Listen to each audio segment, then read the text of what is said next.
अम्मा बाद फ़इन्न खैरल हदीस किताबुल्लाहि व खैरल हदी हदी मुहम्मदिन सल्लल्लाहु अलैहि वसल्लम व शर्रल उमूर मुहदसातुहा व कुल्लु मुहदसतिन बिदअतुन व कुल्लु बिदअतिन ज़लाला व कुल्लु ज़लालतिन फिन्नार। औज़ु बिल्लाहि समीउल अलीम मिनश शैतानिर रजीम मिन हम्ज़िही व नफ़्ख़िही व नफ़सिही। बिस्मिल्लाहिर रहमानिर रहीम। क़ाल अल्लाहु तबारक व तआला लक़द कान लकुम फ़ी रसूलिल्लाहि उस्वतुन हसना लिमन कान यरजु लिक़ा अल्लाहि वल यौमिल आख़िर। अल्लाहुम्मा सल्लि अला मुहम्मदिन व अला आलि मुहम्मदिन कमा सल्लैता अला इब्राहीम व अला आलि इब्राहीम इन्नका हमीदुम मजीद।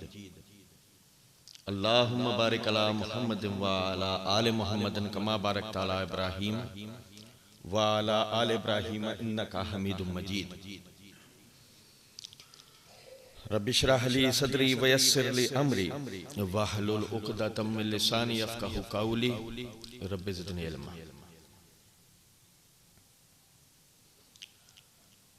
अल्लाह रब्बुल इज़्ज़त ने मुहम्मदुर रसूलुल्लाह सल्लल्लाहु अलैहि वसल्लम पर नबूवत और रिसालत का सिलसिला मुकम्मल कर दिया और ख़त्म कर दिया और अपनी आखिरी हिदायत को आप सल्लल्लाहु अलैहि वसल्लम पर नाज़िल किया और आपको तमाम इंसानियत के लिए रसूल, हादी, रहबर और रहनुमा बनाकर भेजा। आपके भेजे जाने का जो मकसद था वो लोगों की उखरवी निजात ही का बायस नहीं था बल्कि दुनियावी कामयाबी का भी बायस था। चूंकि अल्लाह मालिकुल मुल्क ने इंसानों को बेमकसद पैदा नहीं किया बल्कि अपनी इबादत के लिए, अपनी इताअत और फरमाबरदारी के लिए और अपनी मर्जी के मुताबिक जिंदगी बसर करवाने के लिए पैदा किया है। यही वजह है कि उसकी मर्जी क्या है, वो हमसे क्या चाहता है, उसने हम ही में से बतौर रसूल चुनकर हम में एक शख्सियत को भेजा। अब यहां से तीन बातें समझने की हैं। पहली ये कि अगर मिसाल है अल्लाह चाहता तो वो इस बात पर कादिर है कि जिब्राइल अलैहिस्सलाम फरिश्तों की एक बहुत बड़ी फौज के साथ दुनिया में नाजिल होते और हर फरिश्ता हर एक घर का दरवाजा बजाता, हम आप बाहर निकलते, वो हमारे हाथ में किताब दे देता, ये अल्लाह ने तुम्हारे लिए हिदायतनामा भेजा है, इसे पढ़ो और इसके मुताबिक अपनी जिंदगी बसर करो। है ना, अल्लाह इस पर कादिर है ना। फिर होता ये कि हमें किताब समझ में नहीं आती। अगर किताब इसी हजम में होती और इसी तफसीलात के साथ होती जो इस वक्त किताब है, तो किताब के अंदर अल्लाह रब्बुल इज़्ज़त ने फरमाया अकीमुस्सलात व आतु ज़कात वरकऊ मार राकिईन, नमाज कायम करो, ज़कात अदा करो, रुकू करने वालों के साथ रुकू करो। तो हमें नहीं पता नमाज क्या है, ज़कात की अदायगी किस तरह है, रुकू करने वालों के साथ रुकू कैसे किया जाएगा। अल्लाह ने फरमाया अतिमुल हज्ज वल उम्रत लिल्लाह, हज और उम्रे के मनासिक अल्लाह के लिए पूरे करो। तो हमें नहीं पता था कि ये मनासिक क्या है, कितने हैं, कब पूरे करने हैं, ये तफसीलात हमें नहीं पता। तो उसने क्या किया कि एक शख्स को हम में से चुना और बतौर रसूल भेजा। वो हमें बताएगा कि नमाज क्या है, कैसे पढ़नी है, रुकू करने वाले कौन होते हैं, उनके साथ रुकू किस तरह किया जाएगा, ज़कात की अदायगी किस तरह है, कितने माल पे है, कब है, वो हमें बताएं। अब फर्ज करें कि वो जो फरिश्तों की जो फौज थी वो उन्हीं में से कोई होता और वो हमें बताता। जैसे मिसाल के तौर पे फर्ज कर लीजिए जिब्राइल अलैहिस्सलाम होते, वही हमें बताते कि तुम्हें वुजू करना है। क्या करना है? ये वुजू कैसे होता है वो करके दिखा देंगे। इस तरह वुजू होता है, पानी इस तरह लो, इस तरह अपने हाथ धो, इतने कुल्ली करो, नाक में पानी चढ़ाओ, पूरी तफसीलात। अब अगर मिसाल के तौर पे अबू जहल जैसा कोई आदमी होता तो वो ये कहता अच्छा ये वुजू गर्मी में करना है, वो कहता है नहीं सर्दी में भी करना है। अच्छा सर्दी में भी करना है, तो सर्दी तो पानी ठंडा होता है, सर्दी में कैसे करेंगे? भाई तवज्जो सुन रहे हैं? भाई मैं तुम्हें बता रहा हूं ना ऐसे कर लो, क्या तुम करके दिखा, तो मुझे हाजत ही नहीं। भाई फरिश्तों को थोड़ी हाजत है वुजू की, गुस्ल की या किसी और चीज की, उन्हें तो नहीं होती हाजत। अब अबू जहल जैसा कोई आदमी होता तो ये कहता है कि भाई जरा समझाओ तो सही हमें एक बात, जिस चीज की तुम्हें हाजत नहीं है वो तुम्हें तकलीफ नहीं पहुंचा सकती, उसको इख्तियार करने से तुम आजमाइश में नहीं पड़ सकते, तुम वो हमें करने का कह रहे हो और हम जिसको तकलीफ होती है, आजमाइश होती है, कह रहे हो कि हम करें, हमसे तो नहीं होगा। अब इसको एक जुमले में समझे। नूरी मखलूक ने बशर को कहा कि तुम ये वुजू करो, बशर नूरी मखलूक को जवाब में कह रहा है कि भाई मुझे तो सर्दी गर्मी लगती है, तुम्हें नहीं लगती, मुझे तो भूख प्यास लगती है, तुम्हें नहीं लगती। ये समझ रहे बात को? अब यहां मसला हो जाता है कि जी अबू जहल जैसा कोई भी आदमी कह देता भाई हमारी तो समझ में ये बात नहीं आ रही।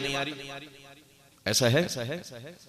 अल्लाह ताला ने फरमाया कि हमने लक़द मन्नल्लाहु अलल मुमिनीना इज़ बअसा रसूलन मिन अनफुसिहिम यतलू अलैहिम आयातिही व युज़क्कीहिम व युअल्लिमुहुमुल किताब वल हिकमा, और अलबत्ता अल्लाह ने मोमिनीन पर एहसान किया कि उन्हीं में से एक शख्स बतौर रसूल चुना।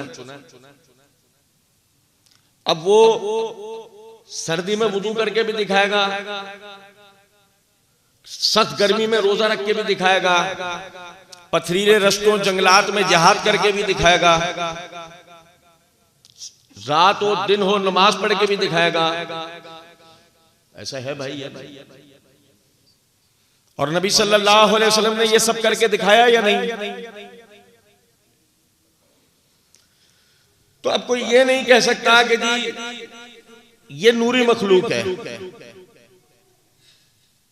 इनकी तो शान ही निराली है, इनकी तो बात ही निराली है, इनका तो मामला ही दूसरा है, हमारा मामला दूसरा है, वो तो वो थे, हम हैं। ये कोई नहीं कह सकता। यही कहा जाएगा उन्होंने किया तो हमें तो लाजमन करना, उन्होंने किया तो हमें तो लाजमन करना है, उसके बगैर हमारी निजात तो फिर मुमकिन नहीं। ऐसे ही है ना भाई? तो समझे कि कितना बड़ा शैतानी वसवसा था जो शैतान ने लोगों को दिया कि रसूल बशर नहीं होता। ये वसवसा आ जाने से ही आप देखें ना, हमारे यहाँ जिस ग्रोह ने यह अकीदा रखा, आप अमली तौर पे उन लोगों को देखें, आपको उनमें अमली तौर पर बेपनाह कोताहियां नजर आई। उन्होंने चंद वज़ाइफ, चंद आमाल इख्तियार कर लिया, बकिया चीजें छोड़ दी। जैसे एक मैं छोटी सी मिसाल देता हूं, सबसे ज्यादा उनको नफरत करते हुए आप पाएंगे जिहाद से, सबसे ज्यादा भागते हुए पाएंगे। अब आप उनसे बात करें, वो कहेंगे वो तो वो थे ना भाई, उनकी तो बात ही क्या थी। आ रही है कुछ समझ में? क्योंकि अकीदा क्या है कि जो वो तो कोई नूरी मखलूक थे।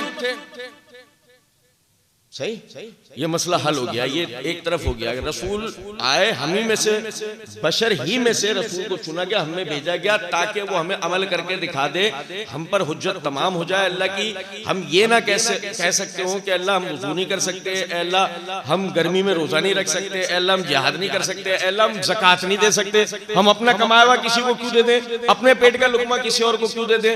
रसूल ने सब कुछ करके दिखाया। ये हुज्जत तमाम हो गई। अब आते हैं दूसरी बात की तरफ। दूसरी बात क्या है?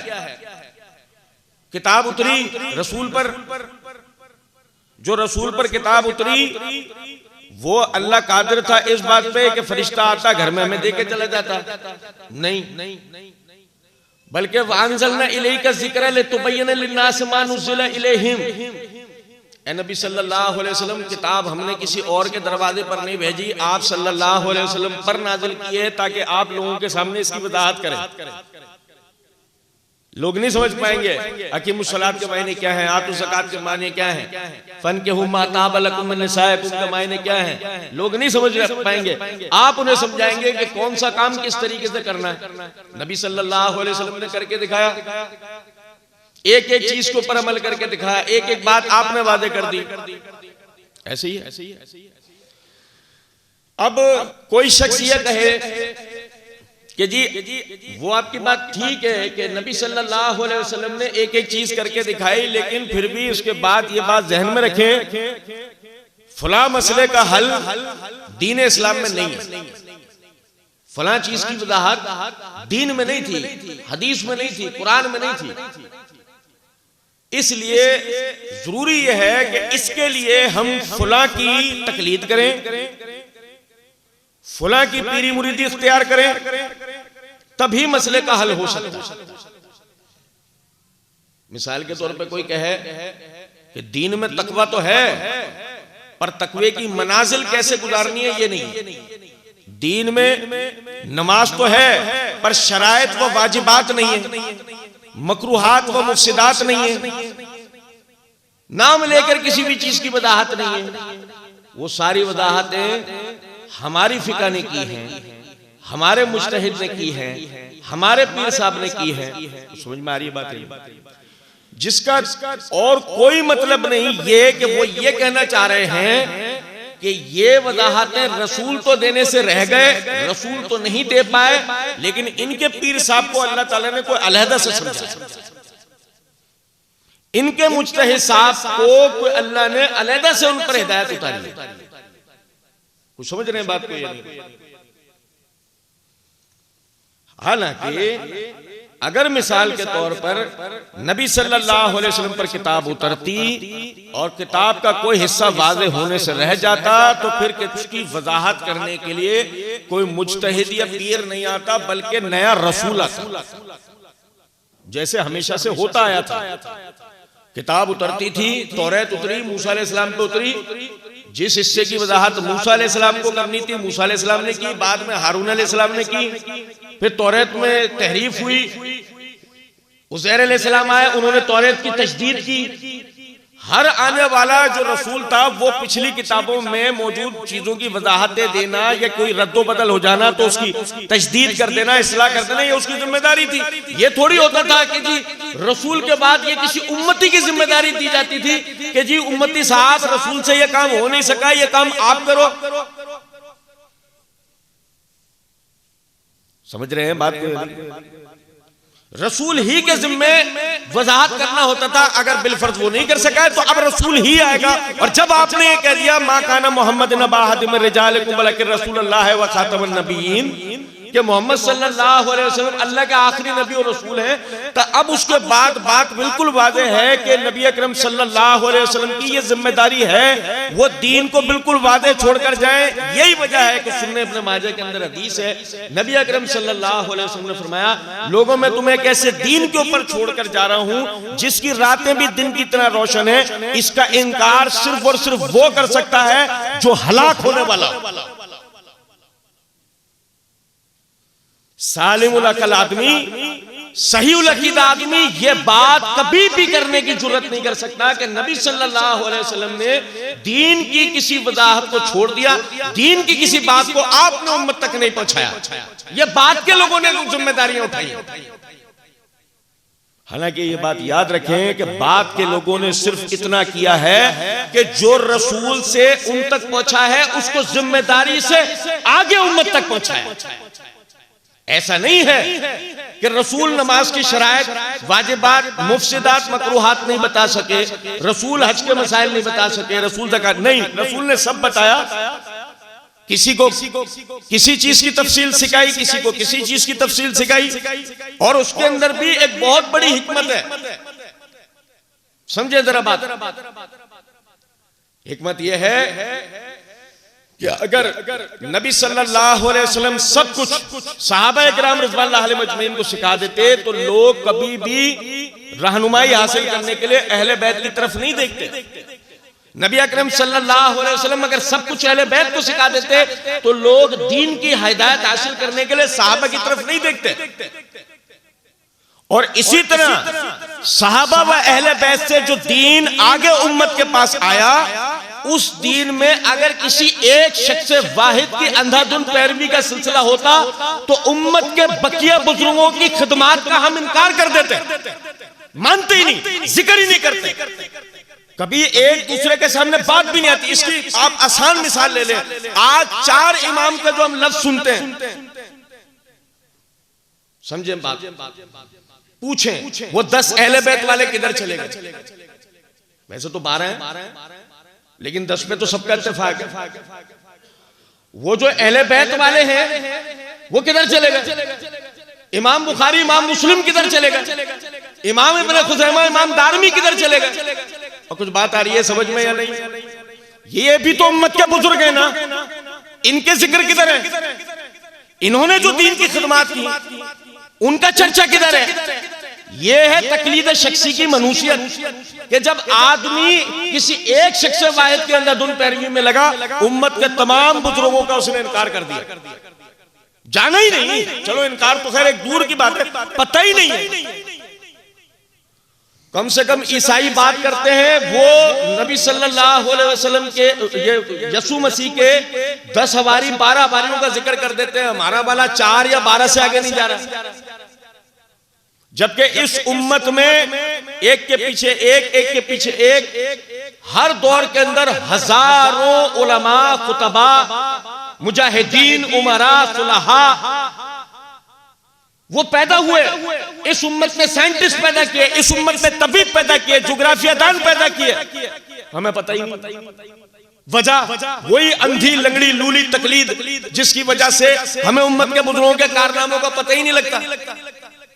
अल्लाह ताला ने इसीलिए नबी अकरम सल्लल्लाहु अलैहि वसल्लम के जरिए इस दीन के जो वजाहती उमूर हैं किसी एक तक पहुंचने नहीं दिए, सब तक गए, ताकि उम्मत हमेशा अपने बुजुर्गों की मोहताज रहे, उनकी इज्जत और तकरीम करती रहे, उनकी ताबेदारी करती रहे। आज जब हम कहते हैं ना मनहज सल्फ की पैरवी करो, ये जुमला हम कहते हैं तो हमारे यहाँ बहुत सारे भाई जो तमीज नहीं कर पाते समझते हैं कि शायद हम ये कह रहे हैं उनको कि तकलीद करो। और भाई समझिए जरा इस बात को, वो थी तकलीद जिसमें आपने एक शख्स की तरफ देखा, उसका सियाह आपका सियाह, उसका सफेद आपका सफेद, उसका बयान करदा हलाल आपका हलाल, उसका बयान करदा हराम आपका हराम। जबकि यहां बात यह हो रही है कि तुमने कुरान को पढ़ा, हदीस को पढ़ा, किसी चीज को समझने में मुश्किल पेश आ रही है, ये देखो उम्मत के बुजुर्गों ने उसके मायने मफहूम को क्या बयान किया। ये दोनों बातें कितनी अलग हैं, ये दोनों बातें कितनी अलग हैं। हमने तर्क तकलीद का मतलब यह समझा था कि जी उम्मत के बुजुर्गों को बिल्कुल खैर बात कह दो और अपनी जान के अंदर खुद ही जो है मुज्तहिद बनकर बैठ जाओ। हमने तर्क तकलीद का मतलब यह समझा। तो नबी सल्लल्लाहु अलैहि वसल्लम ने दूसरा जो काम हुआ, दूसरी जो बात थी वही है कि नबी सल्लल्लाहु अलैहि वसल्लम ने दीन की एक एक चीज की वजाहत करके दिखा दी। अब ये चर्चा करें, सुभान अल्लाह माशाअल्लाह कहें और अपने घरों को चले, इसलिए नहीं, बल्कि इसलिए लक़द कान लकुम फी रसूलिल्लाहि उस्वतुन हसना लिमन कान यरजु लिक़ा अल्लाह वल यौमिल आखिर। हम में से जो शख्स ये अकीदा रखता है कि कोई कयामत नहीं आनी, वो हाथ खड़ा कर ले। है किसी का अकीदा? हम में से कोई शख्स ये अकीदा रखता है कि कल कयामत के दिन उसका हिसाब किताब नहीं होगा। भाई देखो ना, हमारे यहाँ एक ग्रोह मौजूद है जो ये कहता है कि हम तो सरकार के उम्मती हैं, आशिक रसूल है, सीधा जन्नती है। तो हम भी जवाब में कहते हैं वो जन्नत भी शद्दाद वाली होगी। अल्लाह वाली नहीं। कुछ बात आ रही है समझ? आप समझे इस बात को कि आप में से किसी का यह अकीदा है कि वो बगैर हिसाब किताब जन्नत में जाएगा? नहीं। क्या हम में से किसी का यह अकीदा है कि कल कयामत के दिन उसे अल्लाह को मुंह नहीं दिखाना? वला खौफुन अलैहिम वला हुम यहज़नून, है किसी का यह अकीदा कि क़यामत के दिन का कोई खौफ और डर नहीं है, किसी किस्म का गम नहीं है, कोई परेशानी नहीं है, बेफिक्र बैठे हो? ऐसा नहीं। तो समझे जरा इस बात को। अल्लाह ने फरमाया लक़द कान लकुम फी रसूलिल्लाहि उस्वतुन हसना लिमन कान यरजु लिक़ा अल्लाह वल यौमिल आखिर। तुम में से जो शख्स भी अल्लाह को मुंह दिखाने पर कयामत के दिन पर ईमान रखता है कि कयामत आनी है, हमारे अमाल का हिसाब किताब होना है, हमने दुनिया में क्या सिया किया, क्या सफेद किया, इसका जाके अल्लाह को जवाब देना है, तो वो ये बात समझ ले कि उसके लिए मोहम्मद सल्लल्लाहु अलैहि वसल्लम की जिंदगी बेहतरीन आइडियल है। अगर वो दुनिया और आखिरत में कामयाब होना चाहता है तो पहली और दूसरी बात का मतलब यह है, बशर होने के एहसास से भेजना, दीन को महफूज रखना, दीन की एक बात की तशरीह कर देने का मतलब यह है कि अब ये सिर्फ चूमा चाटी का मसला नहीं है कि सुना और चूम लिया और सुभान अल्लाह और माशाअल्लाह कर दिया। इसका मतलब यह है हमने इस दीन के ऊपर अमल करना है। इस्तंजा करने से लेके पूरी दुनिया पर हुकूमत करने का तरीका इस दीन ने सिखाया। ऐसा नहीं हुआ कि आपको इस्तंजा करने के मामले में यूरोप के इखलाकियात की पैरवी सिखाई गई कि खड़े होकर पेशाब कर लो, टिश्यू से पहुंच के फेंक दो। आपको ये नहीं सिखाया गया। आपको शादी ब्याह मौत मैयत के लिए हिंदुस्तान का पैरोकार नहीं बनाया गया कि मेहंदी माइयों करो, जहेज करो, तीजा करो, 40वां करो, ये सब करोगे। गरीब हो, अमीर हो, मुफलिस हो, परेशान हो, ये सब करे बगैर तुम्हारी जान ही नहीं छूट सकती, तुम खानदानदारी निभा ही नहीं सकते, तुम माशरत कर ही नहीं सकते अगर तुमने जहेज मेहंदी माइयों नहीं किया, अगर मरने वाले पे तीजा 40वां नहीं किया। इस शरीयत ने तुम्हें तुम्हारे अपने शादी ब्याह मौत मैयत के खुशी गमी के तरीके सिखाए कि गरीब भी आसानी से जिंदगी बसर कर सकता हो, अमीर भी। इस दीन ने तुम्हें एक निजाम सियासत दिया है, यूनान की पैरवी में नहीं लगाया। तुम्हें एक निजाम सियासत मिला है कि इस निजाम सियासत की तुम पैरवी करो। तुम्हें एक निजाम दिफा मिला है कि इस निजाम दिफा की पैरवी करो। तुम्हें एक निजाम तिजारत मिला है कि इस तरह तिजारत करो। क्या चीज ऐसी है जो इस दीन ने बयान न की हो? यह भी सवाल जवाब का सिलसिला होगा, आप भाई सवाल कर लीजिएगा अगर किसी को कोई इश्काल हो। कोई चीज ऐसी नहीं है जो इस यानी इंसान के शोबा हाय जिंदगी से ताल्लुक रखती हो, अल्लाह ने इस दीन में बयान करके वाज़ेह न कर दिया।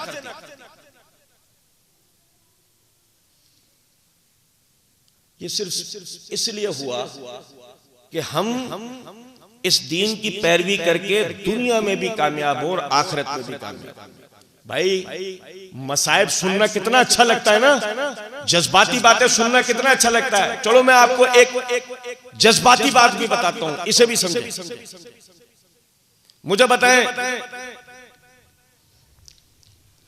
नबी अकरम सल्लल्लाहु अलैहि वसल्लम पर ऊंट की ओजड़ियां डाली गई। नबी अकरम सल्लल्लाहु अलैहि वसल्लम की गर्दन में कपड़े डाले गए। नबी अकरम सल्लल्लाहु अलैहि वसल्लम पर ताइफ के मैदान में पथराव हुए। नबी अकरम सल्लल्लाहु अलैहि वसल्लम को ग़ज़वा उहद के अंदर जख्मी किया गया। नबी अकरम सल्लल्लाहु अलैहि वसल्लम पर बैत उक़बा वाले दिन कातिलाना हमला किया गया। ये सारे शिद्दत परेशानियां, फिर इसके बाद वो मशहूर सही मुस्लिम के अंदर हदीस, उमर रज़ी अल्लाह तआला अन्हु को पता लगा कि शायद आप अपनी बीवियों को आपने छोड़ दिया है। तो इस तशवीश के आलम में आप घर पूछने के लिए जाते हैं, क्या देखते हैं? एक छोटे से कमरे में आप जिस्म पर सिर्फ एक कपड़ा पड़ा है, एक तहबंद पहने हुए जिस्म पे कपड़ा पड़ा है, तिनकों की चटाई के ऊपर लेटे हुए हैं और उस तिनकों के चुभने की वजह से आपकी कमर के ऊपर निशान पड़ चुके हैं। उमर रज़ी अल्लाह तआला अन्हु जैसा सख्तगीर आदमी, आंखों से आंसू जारी हो गए, कहने लगे अल्लाह के रसूल, हम कैसर और किसरा के यानी अय्याशियां देखते हैं, वो आपके पैरों की धूल नहीं है, आप कितनी तकलीफ उठा रहे हैं। अब मुझे आप एक बात बता, ये मुख्तसरन ये है कि ये सारी मुश्किलें, तकलीफें, परेशानियां मोहम्मदुर रसूलुल्लाह सल्लल्लाहु अलैहि वसल्लम ने किस लिए उठाई है, ये सादगी की जिंदगी बसर करके क्यों दिखाई है, ये दीन की तबलीग, दीन की अजमत के लिए मारे क्यों खाई है? इसलिए कि मैं और आप सिर्फ और सिर्फ नमाज पढ़ो, अल्लाह अल्लाह करो, दीन तो बस ये है भाई, हलाल कमा लो भाई, दीन तो बस ये है। मेरी शादी ब्याह में दीन ना हो, मेरी मौत मैयत में दीन ना हो, मेरी तिजारत में दीन ना हो, मेरे मिलने जुलने में दीन ना हो, मेरे बातचीत में दीन ना हो, मेरे खाने पीने में दीन ना हो, मेरे जिहाद में दीन ना हो, मेरी सियासत में दीन ना हो। और मैं कह रहा हूं मैं सरकार का उम्मती हूं, मैं तो उनका हकीकी पैरोकार हूं, मैं ही तो मुत्तबे सुन्नत हूं, मैं ही तो जन्नत में जाऊंगा। मुझे और आपको एक सुई अल्लाह के रास्ते में नहीं चुभी है, उसके बाद मुझे जन्नत में जाने का इतना घमंड है। वो इतनी तकलीफें, परेशानियां अपनी उम्मत के लिए उठा ली उन्होंने, हमने आज कोई सिला देने को उनको तैयार नहीं होता कि इतना ही सिला दे दे कि दीन की कोई बात सामने आ जाए, अमल की इस्तिताअत रखते हैं, आगे बढ़कर अमल करें। ये वो बात है जिसके लिए हमारे नबी ने मारे खाई, पत्थरें खाए, ताकि हम तक पहुंचे और हम इस पे अमल करें।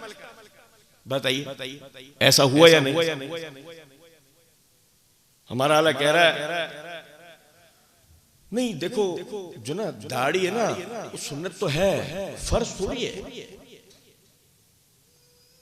समझे बात को? ये कहां लिखा है कि खतना फर्ज है? जिस हदीस में खतना को फितरत करार दिया गया और उसकी वजह से हमने खतना की, उसी हदीस में दाढ़ी को भी फितरत करार, एक ही हदीस है जिसमें खतना को भी और दाढ़ी को दोनों को फितरत करार दिया गया। मैंने खतना तो कर ली, दाढ़ी नहीं छोड़ी, तो मैंने अपनी मर्जी के दीन पे अमल किया ना, अल्लाह के रसूल की पैरवी तो नहीं की। जो मुझे समझ में आया, मेरे बाप दादाओं को समझ में आ गया, वो तो उन्होंने कर लिया, पर जो नबी सल्लल्लाहु अलैहि वसल्लम ने बताया, मैंने वो नहीं किया। भाई हम तो आशिक रसूल हैं, हम तो मुहिब रसूल हैं। भाई सुनो, मुहिब रसूल को जरा देखो, समझना जरा बात। बाकायदा वो अय्याशी की जिंदगी बसर कर रहा है, इसराफ की जिंदगी बसर कर रहा है। इसराफ, अय्याशी भी चलो हम नहीं कहते, वो इसराफ की जिंदगी बसर कर रहा है। समझो क्या अल्लाह ताला ने कुरान मजीद में ये आसानी नहीं कर दी थी? कुलू वशरबू वला तुसरिफू। अगर अल्लाह ये कहता था ला ताकुलू वला तशरबू, कौन माँ का लाल ऐसा पैदा हुआ है जो खा के दिखाता है या पी के दिखाता? बताइए भाई, बताइए जरा। देखो ना, ईसाईयत के अंदर रहबानियत का सिलसिला है ना क्या, कि जितना आप नेमतों का इख्तियार करोगे उतना तकवे से दूर हो जाओगे, उतना अल्लाह से दूर हो जाओगे, उतना दीन से दूर हो जाओगे। यही वजह है एक राहिब, एक ईसाई सेंट, वो बाकायदा खाने पीने से अपने आप को दूर रखता है। कितना प्यारा हमारा दीन है, वो कहता है ढोंग नहीं करो, कुलू वशरबू, खाओ पियो, वो मसला नहीं। वला तुसरिफू, इसराफ मत करना, इसराफ बेजा फजूल खर्च मत करना। क्या है फजूल खर्च? अगर मेरे मोहल्ले के अंदर सब घरों में गोश्त पकने की इस्तिताअत है, मैं भी गोश्त पकाऊं, कोई मसला नहीं। लेकिन अगर मेरे मोहल्ले के अंदर सब घरों में गोश्त पकने की इस्तिताअत नहीं है, एक घर ऐसा है जब वो महीनों में गोश्त पकता है, तो अगर मैं उस दिन गोश्त पकाना चाहता हूं तो मैं क्या करूं? 2 हिस्सों में दाल ले, एक उसके घर में दे दूं, एक अपने घर में पकवा लूं। ये है दीन। ये वो मना करता है इसराफ के लिए कि भाई तूने अगर उस वक्त भी गोश्त पका लिया, वो बेचारा तो भूखा रह जाएगा। दीन ने आपको पहनने से, खाने पीने से नहीं रोका। तो मोबाइल खरीदा, सुन्नत रहा, 6 लाख का मोबाइल, 5 लाख का मोबाइल, 4 लाख का मोबाइल, 3 लाख का मोबाइल, 6 लाख की गाड़ी, 5 लाख की गाड़ी, 3 लाख की गाड़ी, 2 लाख की गाड़ी। भाई आपकी सहूलत जो करने का आपका काम है वो 50,000 के मोबाइल में हो रहा है, जी हो रहा है। उसके बाद जो आपने 3 लाख का जो मोबाइल लिया, जो 2.5 लाख ऊपर खर्च किया, उसमें कोई एक्स्ट्रा आपके काम की चीज है ऐसी की जो उसमें नहीं थी, और वो हकीकत में आपकी एहतियाजात में से नहीं, तो ये इसराफ है ना। गाड़ी चला रहा था तू पहाड़ों पे रहता है? नहीं, गाड़ी चलाता है।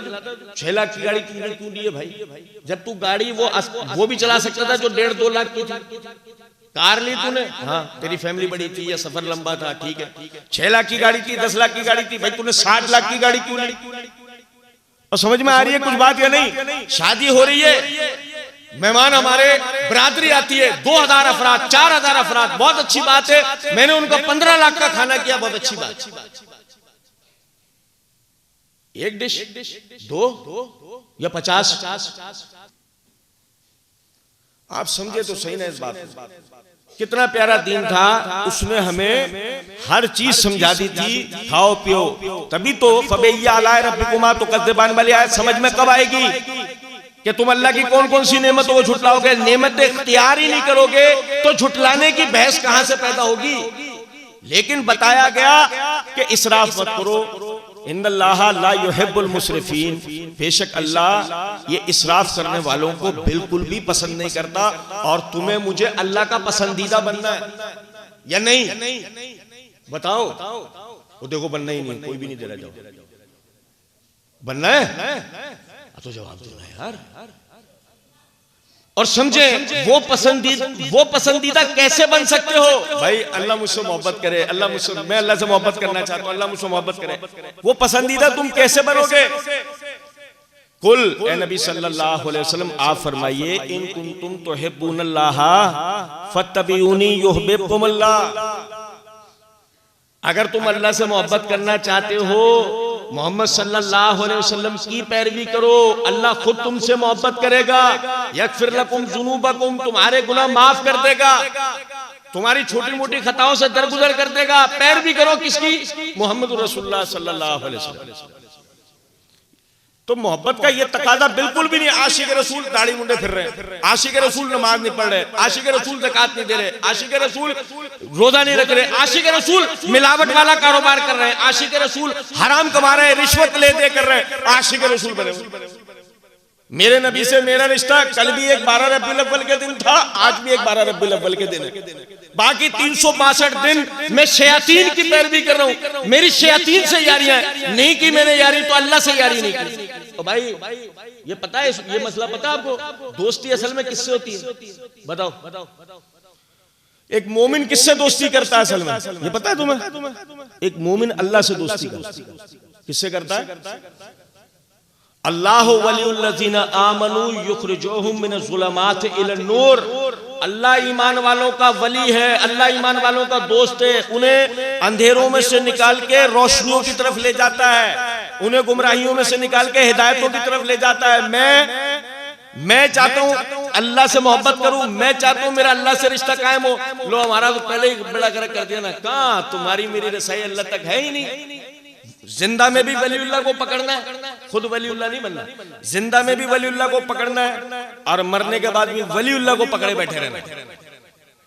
कुछ समझ में आ रही है बात या नहीं? जिंदा में भी किसी पीर का मुरीद है, भले वो पीर है ही नहीं, वो मंगल बुध जुमेरात कुछ भी हो सकता है, पीर नहीं है। कुछ समझ में आ रही है बात या नहीं? इसी तरीके से वो मर गया, अब मरने के बाद भी उसके वास्ते वसीले उसी की कब्र से चिमटा बैठा हुआ है, जबकि अल्लाह रब्बुल इज्जत ने उसको अपना वली बनने की तरफ तवज्जो दिलाई हुई है। वो बनने को तैयार नहीं। वली बनना मुश्किल है। जो वली बनना चाहता है हाथ उठाओ, देखना अभी बहुत कम उठेंगे। वो नहीं उठा रहे ना, कॉन्फिडेंस ही नहीं है। वो हमारे अंदर का अभी तक वो वाला मसला निकला नहीं है जहां से हम आए थे। समझ गए होंगे आप। और भाई वली बनना चाहते हो अब तो हाथ उठाओ ना यार। ये अब समझ में आया कि वाकई वली बनना चाहते हो। माशाल्लाह, अल्लाह बरकत दे। सुनो, मुस्तदरक हाकिम में हदीस है, नबी अकरम सल्लल्लाहु अलैहि वसल्लम ने फरमाया, जिस शख्स ने अल्लाह के लिए दोस्ती की, अल्लाह के लिए दुश्मनी की।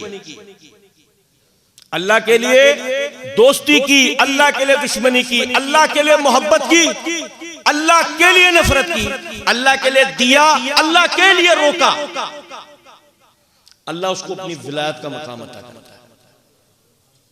बहुत आसान फार्मूला है वली। बस दोस्ती का मेयार रखो कि ये अल्लाह से मोहब्बत करने वाला, अल्लाह के रसूल की पैरवी करने वाला है या नहीं। दुश्मनी का मेयार रखो कि ये अल्लाह और उसके रसूल का मुखालिफ है या नहीं। मोहब्बत करो, अल्लाह और उसके रसूल के लिए, नफरत करो किसी से अल्लाह और उसके रसूल के लिए, दो तो अल्लाह और उसके रसूल का तरीका जान के समझ के दो, और रोको तो इसलिए दो कि खर्च करूंगा तो अल्लाह के दीन के लिए करूंगा, अल्लाह और उसके रसूल के लिए करूंगा, अल्लाह आपको अपनी विलायत का मकाम दे।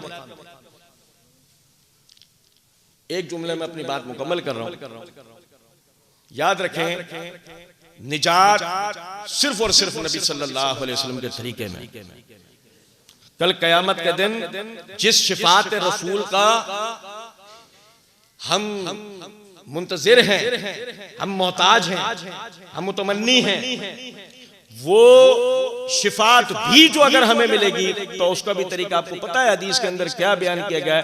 नबी अकरम सल्लल्लाहु अलैहि वसल्लम ने फरमाया कल कयामत का दिन होगा, मेरे सामने से उम्मतें अपने अपने नबियों के साथ गुजरेंगी, फिर मेरी उम्मत भी आएगी, मैं उसको पहचान लूंगा मेरे उम्मती हैं। साहबा इकराम रिज़वानुल्लाह अलैहिम अजमईन ने फरमाया कि अल्लाह के रसूल आपने हमें देखा है, हमें तो आप पहचानते हैं, लेकिन ये जो बाद में आपकी जो उम्मत आएगी उसको आप कैसे पहचानेंगे?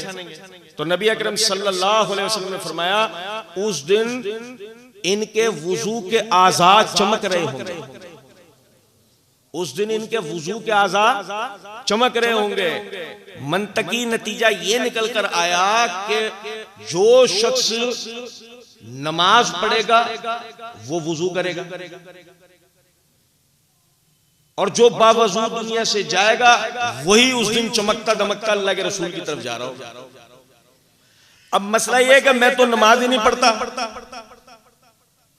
भैया हम में से हर शख्स की बिलाल रज़ी अल्लाह तआला वाली तो सीरत नहीं है ना, कि अल्लाह के रसूल सल्लल्लाहु अलैहि वसल्लम ने कहा ए बिलाल तू ऐसा क्या अमल करता है, तू चलता दुनिया में तेरे कदमों के बाद जन्नत में आती है। कि अल्लाह के रसूल और तो कुछ याद नहीं है, जब भी बेवजू होता हूँ तो फौरन ही वजू कर लेता हूँ और 2 रकात पढ़ लेता हूँ।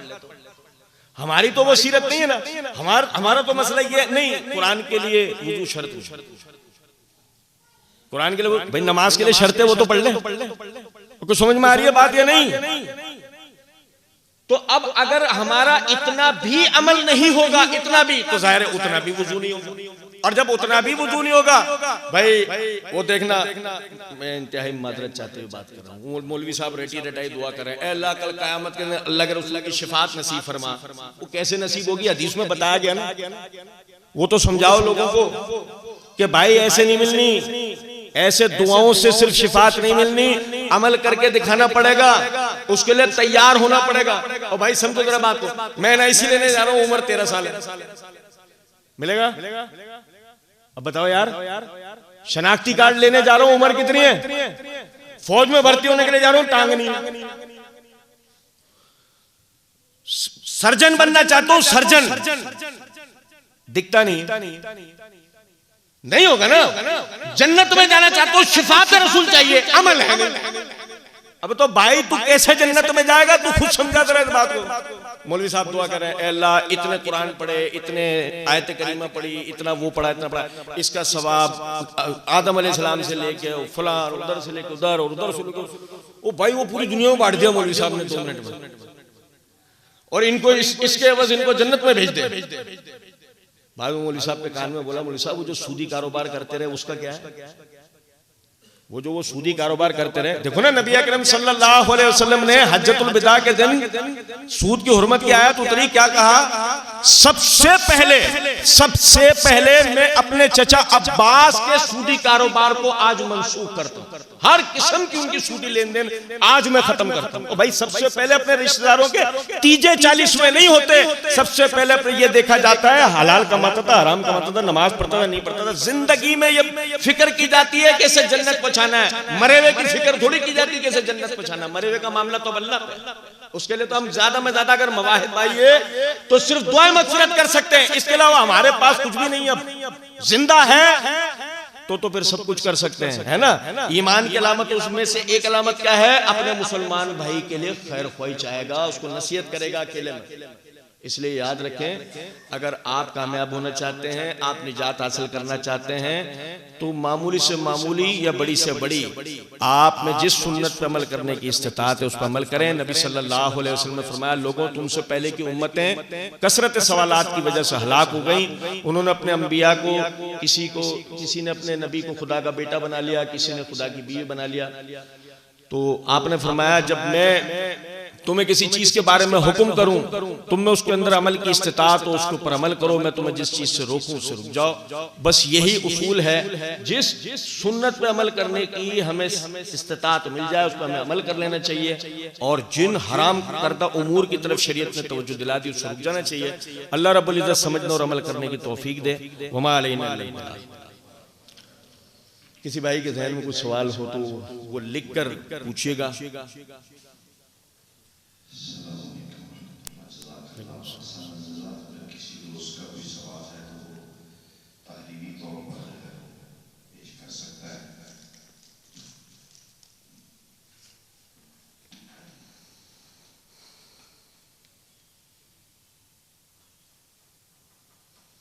ये भाई ने सवाल किया है कि क्या हर नबी को मिराज करवाई गई है? हज़रत यूसुफ अलैहिस्सलाम को कुएं में फेंक कर, हज़रत इस्माइल को छुरी के नीचे और हज़रत इब्राहिम को आग में गिराकर वगैरह नहीं, ये सूफियों की मनगढ़ंत बातें। मिराज जो है ना वो सिर्फ और सिर्फ नबी अकरम सल्लल्लाहु अलैहि वसल्लम की फजीलत में। आप देखें 15वें पारे की पहली आयत क्या है? सुब्हानल्लज़ी असरा बिअब्दिही। ये अब्द जो है ना ये वाहिद है, ये इस बात की तरफ इशारा करता है कि ये जो फजीलत है ये सिर्फ नबी सल्लल्लाहु अलैहि वसल्लम का हासिल है। सुब्हानल्लज़ी असरा बिअब्दिही लैलन मिनल मस्जिदिल हराम इला मस्जिद अक्सा। पाक है वो ज़ात जो अपने बंदे को एक ही रात में मस्जिद हराम से मस्जिद अक्सा लेकर गया। तो ये इस बात की तरफ दलील है कि मिराज सिर्फ और सिर्फ नबी अकरम सल्लल्लाहु अलैहि वसल्लम को कराई गई है, और यानी कि खुद नबी सल्लल्लाहु अलैहि वसल्लम से सही बुखारी किताब सलात के अंदर दूसरी तीसरी जो हदीस है वो इसको बिल्कुल वादे कर देती है मिराज के वाक़े को। तो आपने ये फजीलत सिर्फ और सिर्फ अपने लिए बयान की है।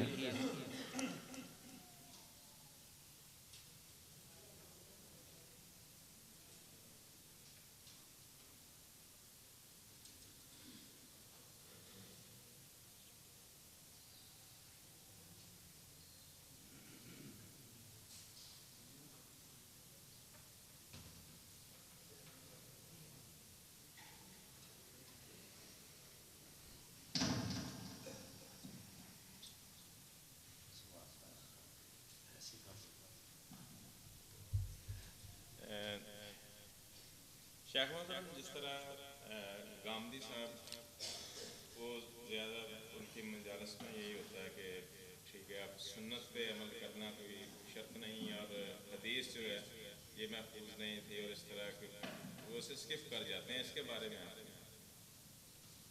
में दर्स में इसी बात की तरफ इशारा किया गया है कि हदीस तो जो है वो कुरान मजीद की वजाहत है।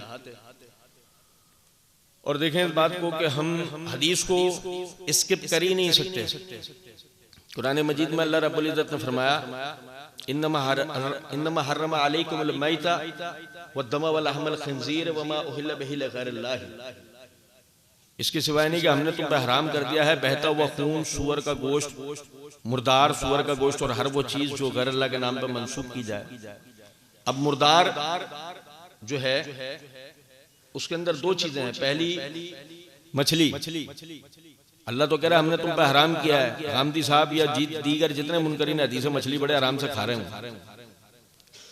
तो अब जाहिर है कि हदीस ने यह वादे किया है, सुने इब्न माजा में और दारमी में हदीस है कि नबी अकरम सल्लल्लाहु अलैहि वसल्लम ने फरमाया अल्लाह ताला ने हमारे लिए दो मुर्दार हलाल किए हैं, एक मछली और दूसरा जंगली टिड्डे होते हैं बड़े।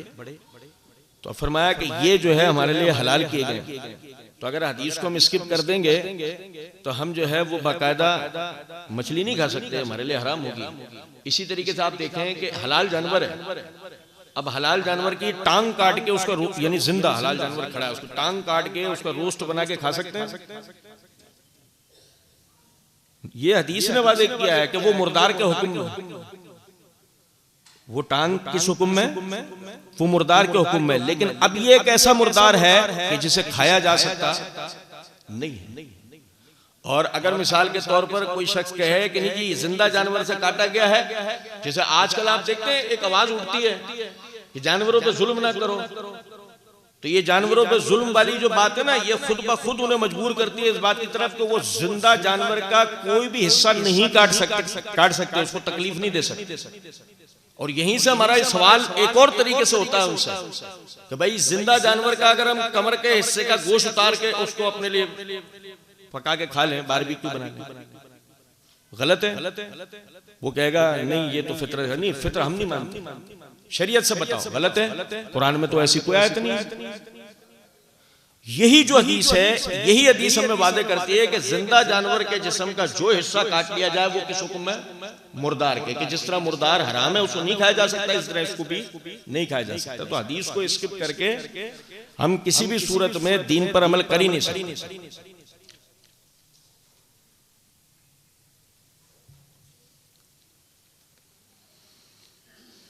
भाई ने सवाल किया कुरान पढ़ने से पहले वजू सुन्नत है या फर्ज? ना सुन्नत है ना फर्ज,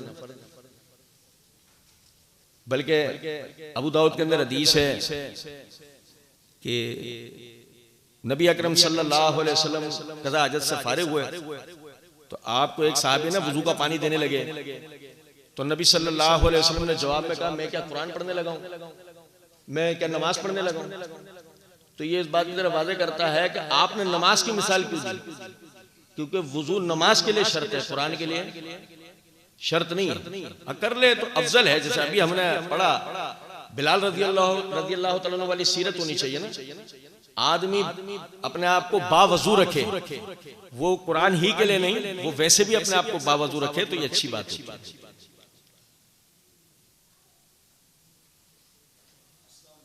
वालेकुम अस्सलाम।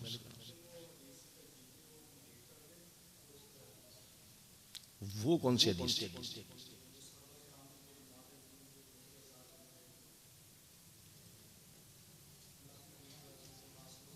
मैंने तो बज़ाहिर कंप्लीट ही हदीस पढ़ी है, आप मजीद कंप्लीट कर दें।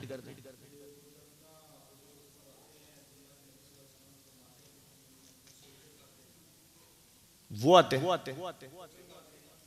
नहीं, हदीस आप पूरी पढ़े ना।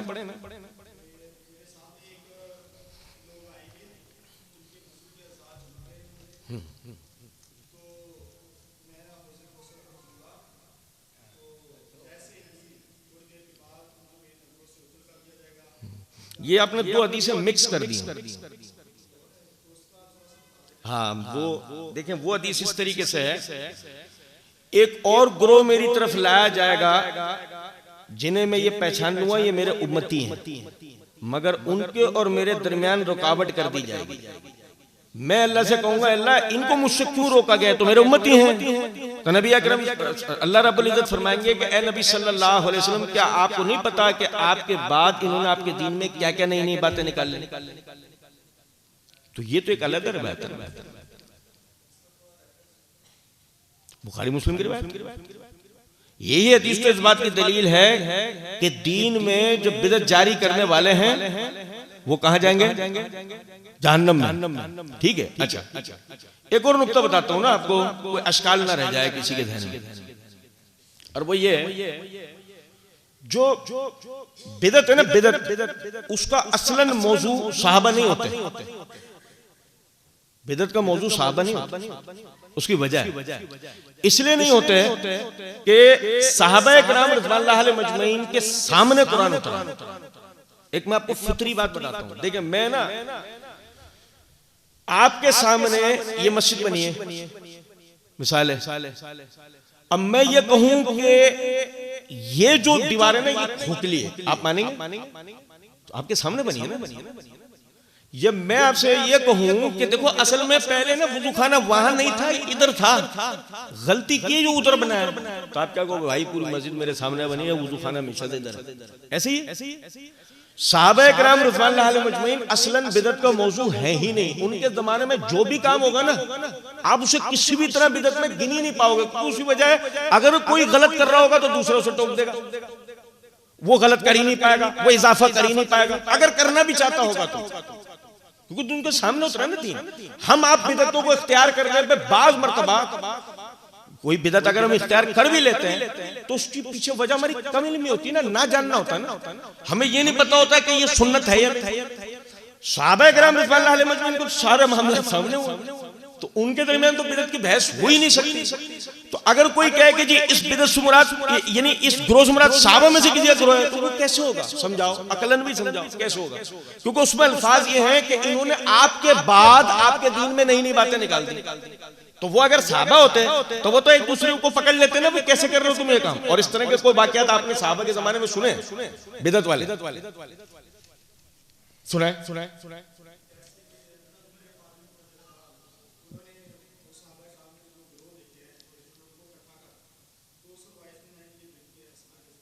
नहीं, सुने जरा बात।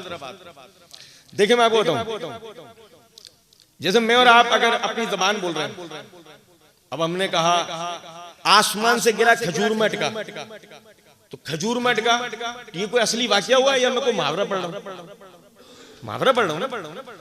अरब अपनी जबान में जब बात कर रहे होंगे किसी भी चीज के बारे में, तो वो अपनी जबान के अल्फाज इस्तेमाल करते हैं जो आपके यहाँ वो एक इस्तिलाह है, उनके तो बतौर जबान भी इस्तेमाल होता है ना।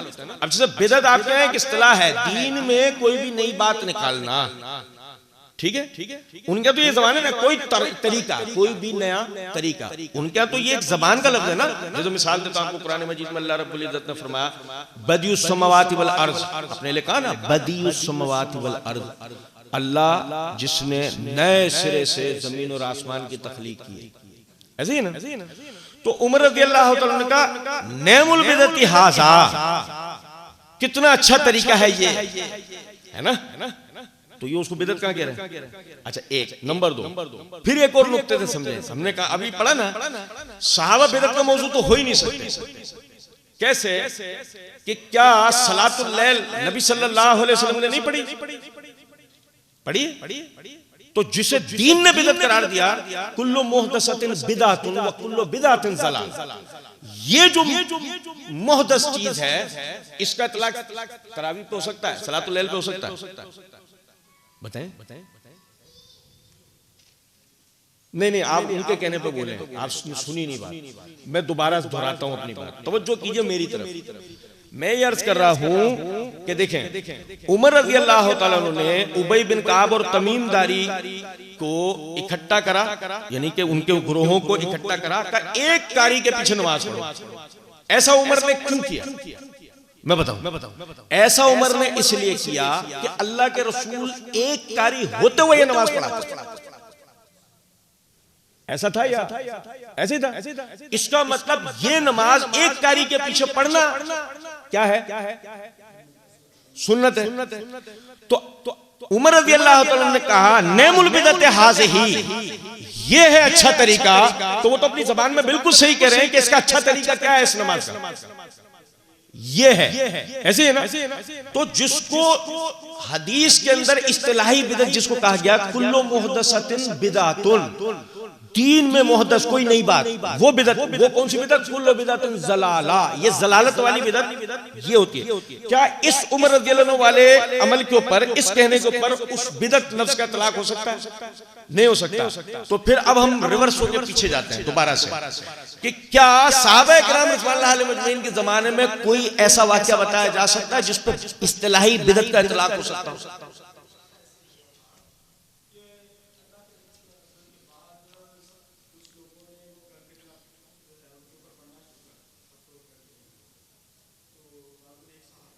अब्दुल्लाह इब्न मसूद,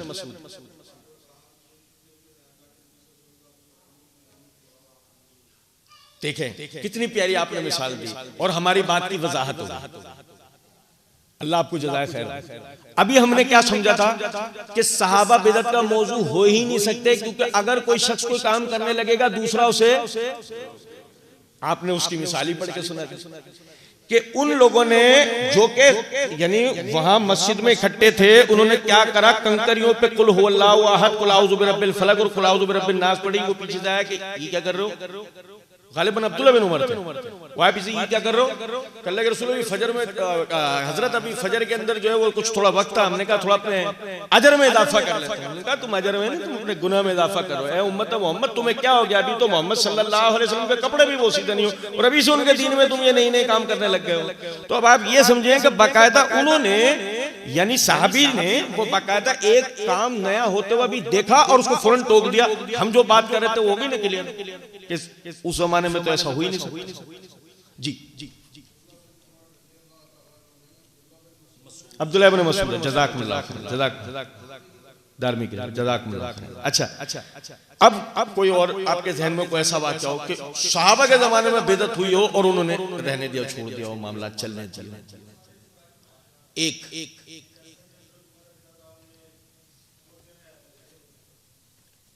उमर रज़ी अल्लाह तआला ने नहीं, उन्होंने कब रोका? उन्होंने कब रोका? मैं बताऊं आपको, बाकायदा रिवायत के अंदर अल्फाज हैं, सही मुस्लिम के अंदर हदीस है, लोगों मैं ये चाहता हूं कि तुम अल्लाह के घर बार बार हाजिरी दो, तुम अल्लाह के घर में बार बार हाजिरी दो। वो हज तमत्तु से रोक नहीं रहे, वो कह रहे हैं हज के लिए अलहदा हो, उम्रे के लिए अलहदा हो, बार बार अल्लाह के घर में हाजिरी दो, वो रोक कर रहे। वो ये थोड़ी कह रहे हैं कि नहीं हज तमत्तु करना नहीं चाहिए। अब अगर मिसाल के तौर पे ये बिल्कुल वो वाली बात है, उन्होंने अपनी बीवी को रोका था ना मस्जिद जाने से, मुअत्ता इमाम मालिक की रिवायत है, उन्होंने अपनी बीवी को रोका मस्जिद नहीं जा। उन्होंने कहा अल्लाह के रसूल सल्लल्लाहु अलैहि वसल्लम की हदीस है, ये औरतें अल्लाह की बांदियां, इनको अल्लाह के घरों में जाने से ना रोको। तो उमर रज़ियल्लाहु अन्हु ने क्या कहा, मैं कह रहा हूं ये है रोकना है ना, इसको कहा जाता है। मैंने कह दिया बात खत्म, मैंने कह दिया बात खत्म। रोका जाना इसको कहा जाता है। एक शख्स अगर मिसाल के तौर पे कोई बात यानी अपने तौर पे कर रहा है और सामने वाला यानी हदीस के मुताबिक अमल कर रहा है, बिल्कुल आप करो, आपको इसके लिए मना थोड़ी है। जिसकी मैं आपको मिसाल देता हूं कि जब अब्दुल्लाह बिन उमर, जैसे आप आगे हदीस पढ़ते हैं कि जी अब्दुल्लाह बिन उमर रज़ियल्लाहु तआला ने नियत बांधी और वो चले गए हज तमत्तु के लिए, तो क्या उमर रज़ियल्लाहु तआला ने उनको घर से निकाल दिया? इस्लामी उम्मत से, हुकूमत से नहीं होना। वो तो सिर्फ उन्होंने एक बात की है, कहने वाले ने उसका मफहूम ये समझा था कि तेरा बाप तो इससे मना करता, कहने वाले ने ये मफहूम समझा था। उमर रज़ियल्लाहु तआला ने तो कहीं भी ऐसा नहीं कहा कि मैं इससे मना करता हूं। वो तो ये कहते थे अल्लाह के बंदो तुम ये क्या करते हो कि एक हज में उम्रा भी करके जा रहे हो, इस तरह नहीं करो, अल्लाह के घर में बार बार हाजिरी दिया करो।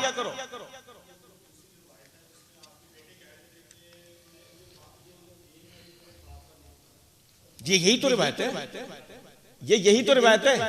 समझे? नहीं, ये जरा समझने दे भाई को।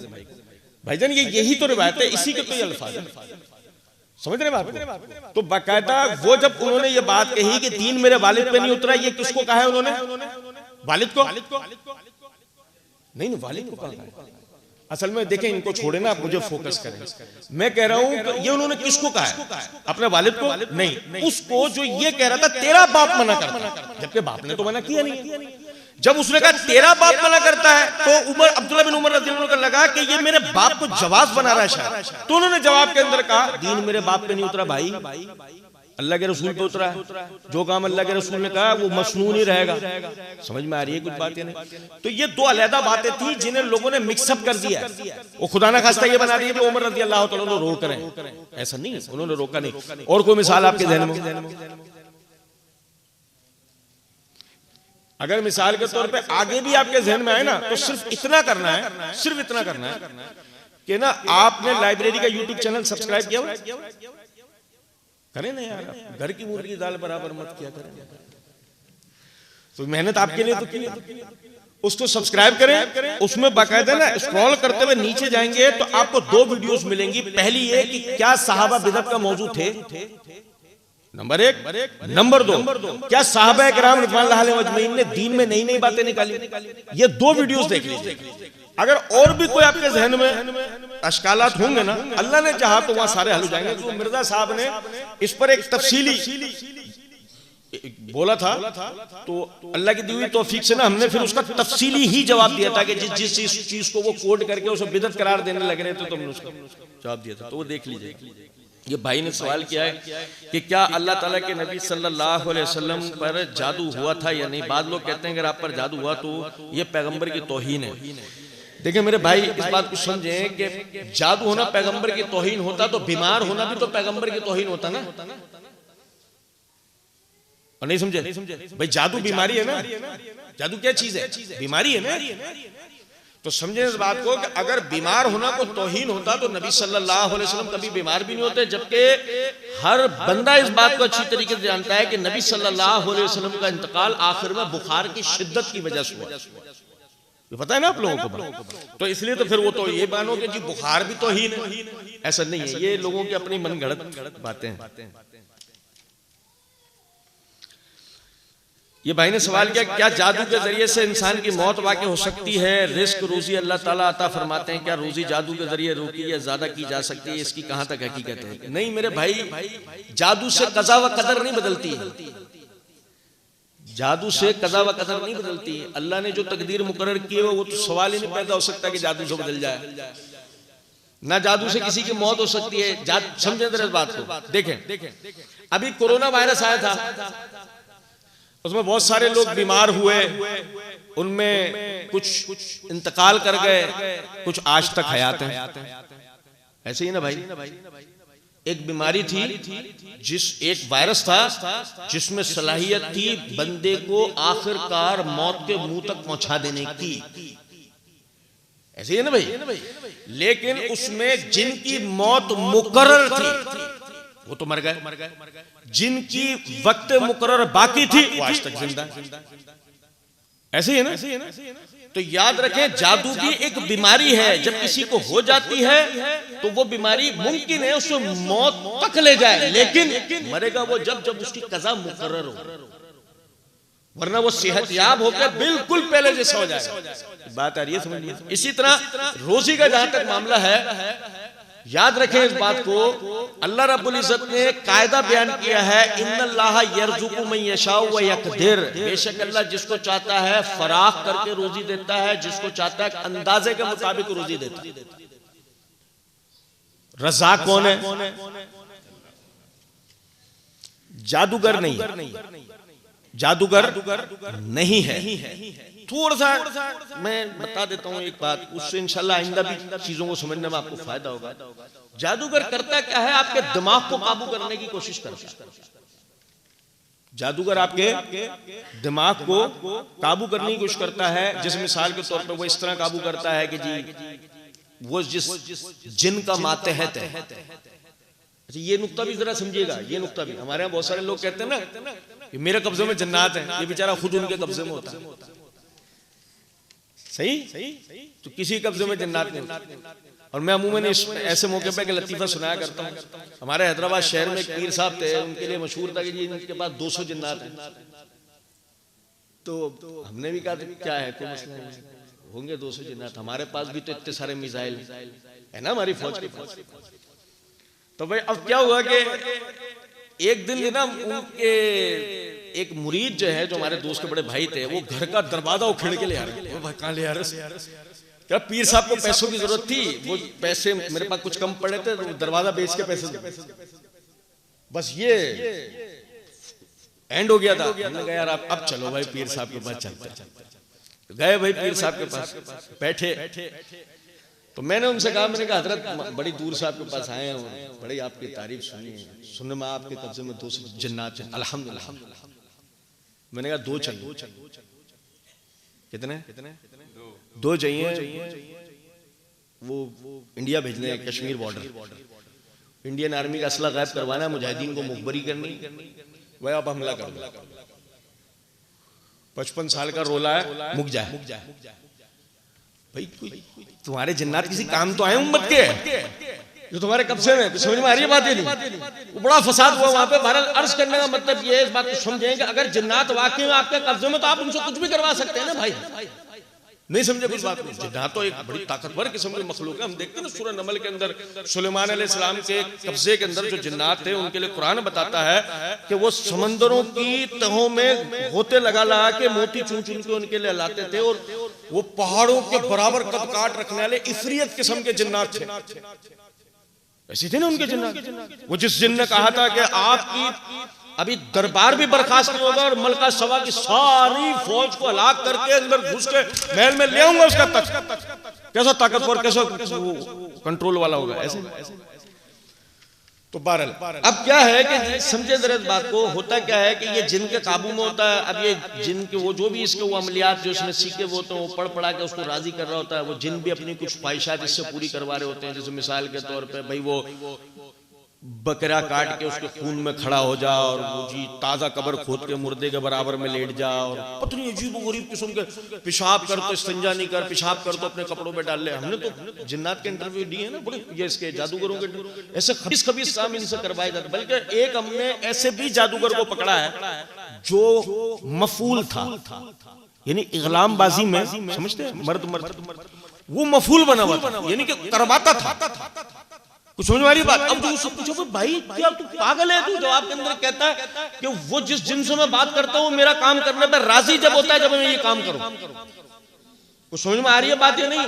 तो ये जिन्नात के ये इनके कब्जे में जिन्नात नहीं होते, ये जिन्नात के कब्जों में होता है। लेकिन बहरहाल चलो, अब वो दोस्तियां बन गई, वो जो भी है मामला बन गए।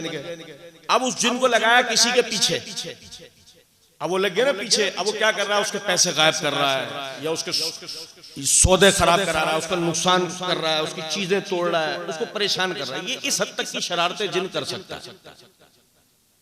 ये याद रखें, आप अपने नसीब का आखिरी लुकमा खाए बगैर दुनिया से नहीं जाएंगे। कोई आपकी रोजी को नहीं रोक सकता, अल्लाह पर भरोसा होना चाहिए। कोई आपको नहीं मार सकता, अल्लाह पे भरोसा होना चाहिए। अल्लाह के हाथ में जिंदगी और मौत।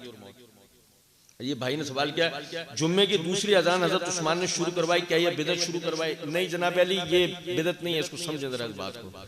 जुम्मे की दूसरी, तीसरी, 5वीं, 10वीं, 12वीं अजानें आप भी सुन रहे हो, भूल जाते। और भाई समझे जरा इस बात।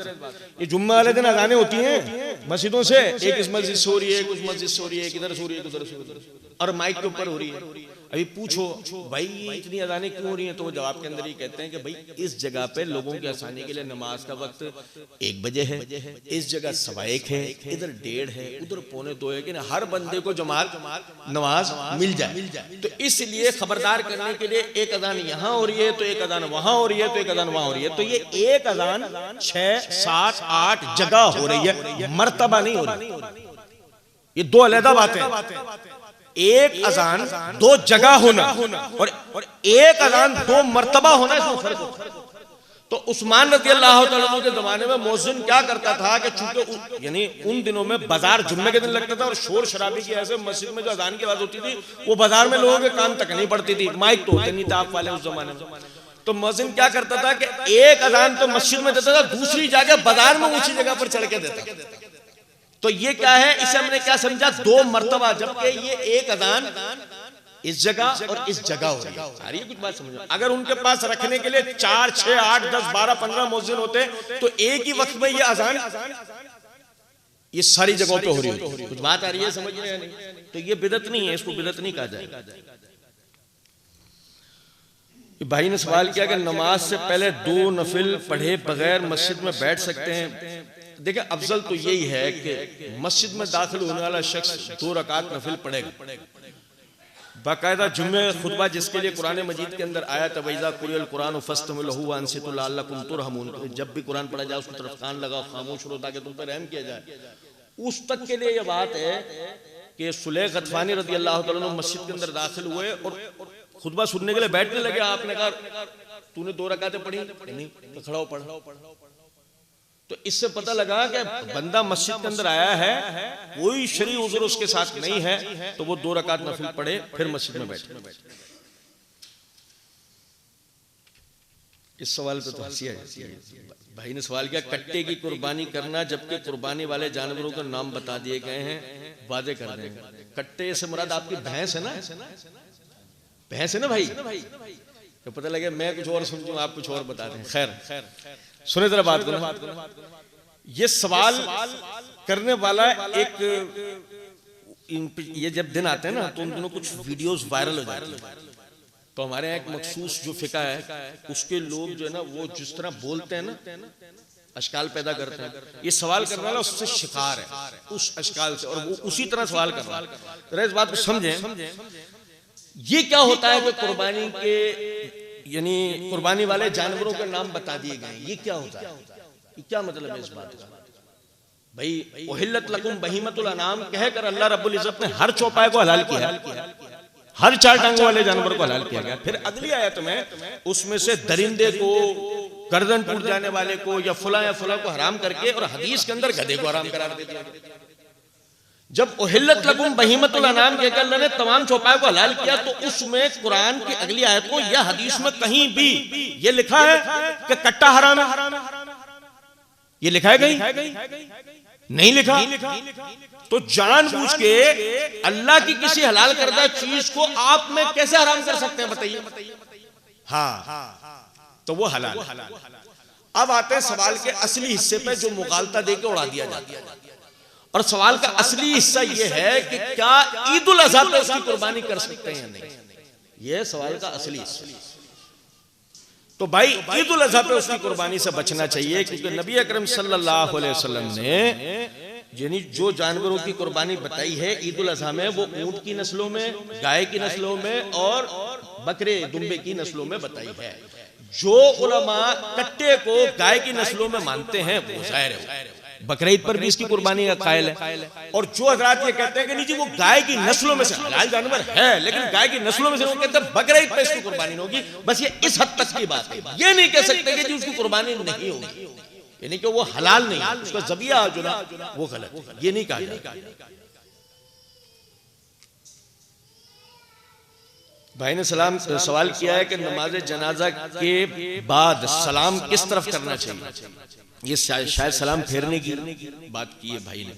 तो हदीस के अंदर अल्फाज हैं कि नबी अकरम सल्लल्लाहु अलैहि वसल्लम यानी कि जनाजा नमाज में सिर्फ एक तरफ सलाम फेरते, आप सल्लल्लाहु अलैहि वसल्लम जनाजा नमाज में सिर्फ एक तरफ सलाम फेरते थे। अच्छा देखें, मैं उसकी आपको जरा एक हिकमत बताता हूँ। हालांकि रिवायत में नबी सल्लल्लाहु अलैहि वसल्लम से दो तरफ सलाम फेरना भी आता है, मगर उसकी सनद पर कलाम है।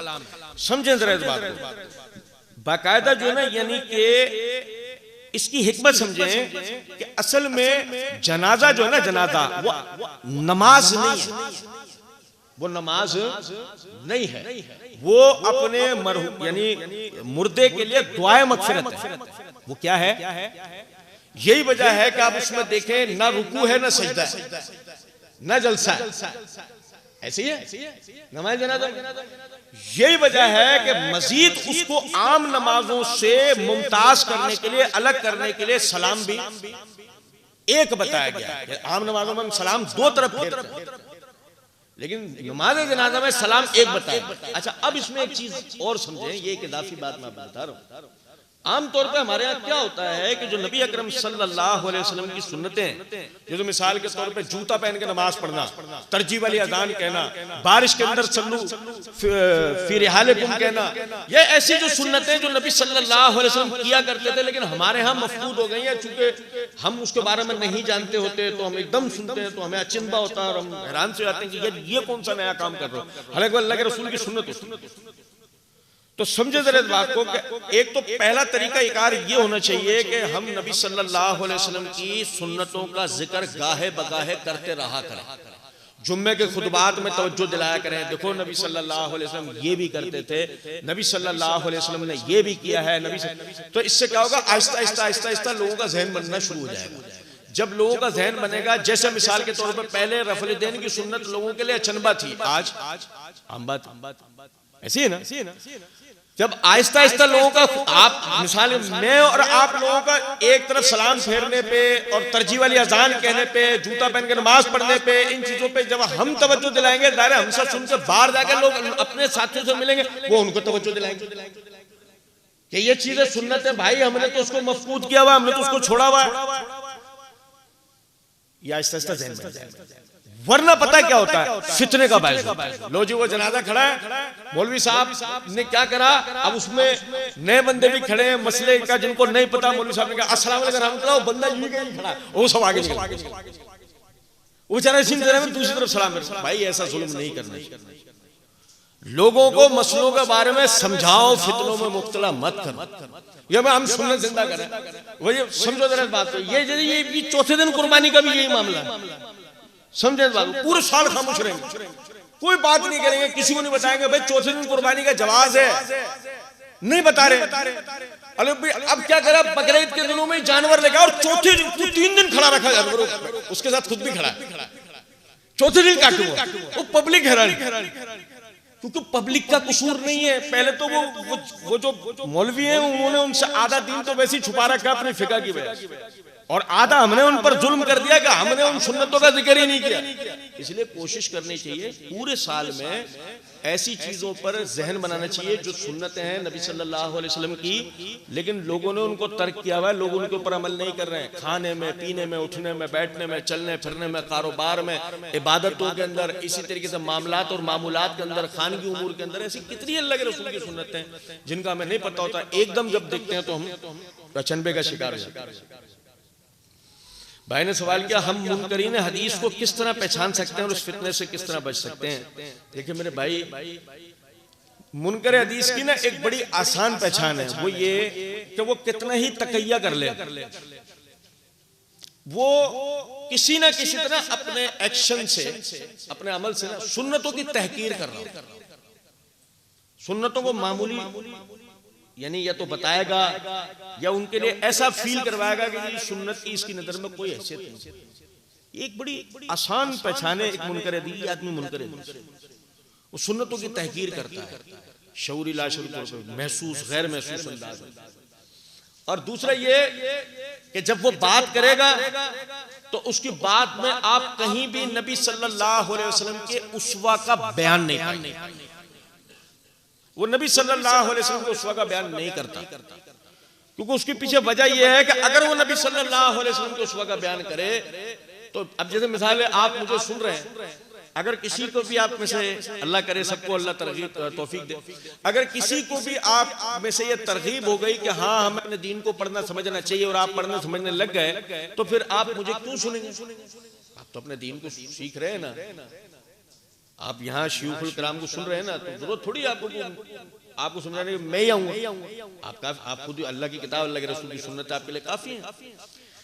लेकिन अगर वो सिर्फ और सिर्फ वही बयान किया जा रहा है, मतलब ये है कि आप कुरान फहमी के लिए हमेशा उसके मोहताज रहेंगे। हजरत साहब भी बता सकते हैं तो कुरान के मायने में, तो ये मुनकर हदीस है ना, ये उस्वा रसूल का भी बयान नहीं करती। भाई ने सवाल किया, यूट्यूब मोनेटाइजेशन के हवाले से रहनुमाई फरमाएं, ये तो यूट्यूब कंपनी बता सकती। नहीं समझे? मोनेटाइजेशन के पीछे आपका क्या सवाल है, असल में वो लिख के भेजें तो मैं आपको जवाब दूंगा, क्योंकि इसके पीछे 2-3 बातें। भाई ने सवाल किया, दोनों हाथों से सलाम करना कैसा है और किसी आलिम को का हाथ चूमना कैसा है? ये जो है ना, दोनों हाथों से सलाम करना कैसा है, ये मेरे ख्याल में भाई ये कहना चाह रहे हैं 2 हाथों से मुसाफा करना कैसा है। तो नबी सल्लल्लाहु अलैहि वसल्लम ने तो एक ही हाथ से मुसाफा किया है, ठीक है। यहां भी वही मसला है जो भी मैंने थोड़ी देर पहले बताया कि अगर हम पूरे साल इन सुन्नतों का बयान करते रहे ना, तो लोगों के जहन बनते चले जाते।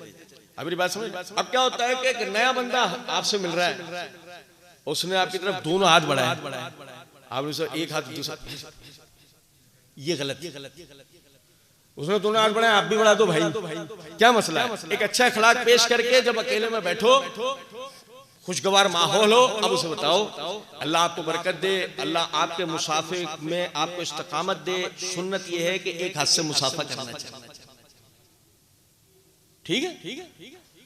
ये भी नहीं कहो कि जब आपने 2 से किया तो गलत किया, बशर्ते कि वो आगे बढ़ के कहे कि अगर मैं 2 से किया तो कोई गलती है क्या, तो दोबारा दोहरा के यही कहो, सुन्नत एक हाथ से मुसाफा।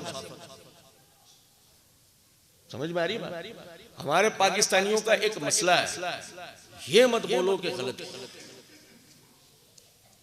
हमारे पाकिस्तानियों का ये बड़ा मसला है नफ्सियाती, ये मत बोलो गलत किया और करके दिखाओ। इनको बस अच्छा बताओ, ये अच्छा ये है, बोलते जाओ, जहन बनाते जाओ। तो तुमने ये कह दिया ना तुमने गलत, ओहो अब तो इनकी आना ऐसी बीच में आती है, ये कैसे मैं और गलत।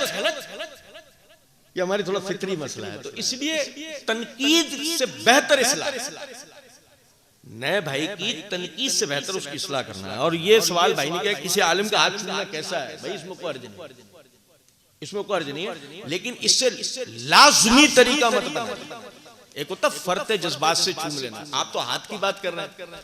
मैं आपको हिकायत बताता हूँ। इमाम मुस्लिम रहमतुल्लाह अलैह कहते हैं कि एक हदीस की इल्लत जो है ना मुझ पर कभी वाज़े नहीं हुई, मैंने उसके लिए कितने ही शयूख के आगे जानुए तिलमिस तय किए, तशफ़ी नहीं हुई। यहाँ तक कि मैं पहुंचा इमाम बुखारी रहमतुल्लाह अलैह के पास। मैंने इमाम बुखारी रहमतुल्लाह अलैह से ना उस हदीस के बारे में सवाल किया कि हज़रत ये हदीस सही है? इमाम बुखारी रहमतुल्लाह अलैह ने पलक झपकते हुए उसकी इल्लत बता दी। ये हदीस ज़ईफ है। और वाकई वो इल्लत थी। इमाम मुस्लिम अब समझ, हाँ वाकई तो इल्लत है। वो उस वक्त उन पर एक ऐसी कैफियत तारी हुई, इमाम बुखारी की उस इल्मी रोब और हैबत की उन पर ऐसी कैफियत तारी, वो आगे बढ़े और उनका माथा चूम लिया। इमाम मुस्लिम का, इमाम बुखारी का इमाम मुस्लिम ने माथा चूम लिया और फरमाया, ए उस्ताद, अल्लाह के आसमान के नीचे मैंने आपसे बड़ा आलिम नहीं देखा। तो आप इस बात को समझें कि फरते जज्बात से या मोहब्बत में अगर वो कोई हाथ छू लिया उन्होंने, तो उसमें कोई हर्ज नहीं है, लेकिन उसको आदत नहीं बनानी चाहिए। वो जैसा हमारे हैदराबाद में नूरानी साहब की जमात मशहूर है, आपको पता होगा, नूरानी साहब, उनके बेटे हैं अनस नूरानी। वो एक मरतबा आए हमारे वहाँ निगाह मदीना जहाँ मस्जिद है इनकी, तो वो गाड़ी अभी आ रही है, मस्जिद के रास्ते में है, तो वो रोड से लेके मस्जिद के गेट तक ना लोगों की लाइन लगी। वो गाड़ी बीच में रुकवा ली गई जानबूझ के। क्यों? यूं हाथ करके, अब वो सारे वो चल रहे हो और सब लोग है ना गाड़ी में से निकला हुआ हाथ चूम रहे हैं। और समझ में आ रही कुछ बात है? ये गलत है। हमने आदत ही बना लेंगे यार, अब लाइन चूम रहे, ये नहीं। फरते जज्बात में, मोहब्बत में कभी किसी से चूम लिया, वो भी उलमा की बात कर रहा हूँ मैं। ये कोई आप ये नहीं समझ लेना कोई मेरे जैसे आदमी की बात कर रहा हूँ, ये ध्यान में रखिए। भाई कह रहे हैं कि मोनेटाइजेशन के जायज नाजायज होने के बारे में कि उसकी अर्निंग लिख, तो अब उर्दू में लिख लो कमाई, अर्निंग। बड़ी माजरत के साथ अंग्रेजी, मतलब अंग्रेजी की समझ होनी चाहिए, अंग्रेजी की टांग नहीं तोड़नी चाहिए। क्यों अंग्रेजी और उर्दू को घुसेड़ के हमने अचार तैयार कर लिया था, ये नहीं, माजरत के साथ।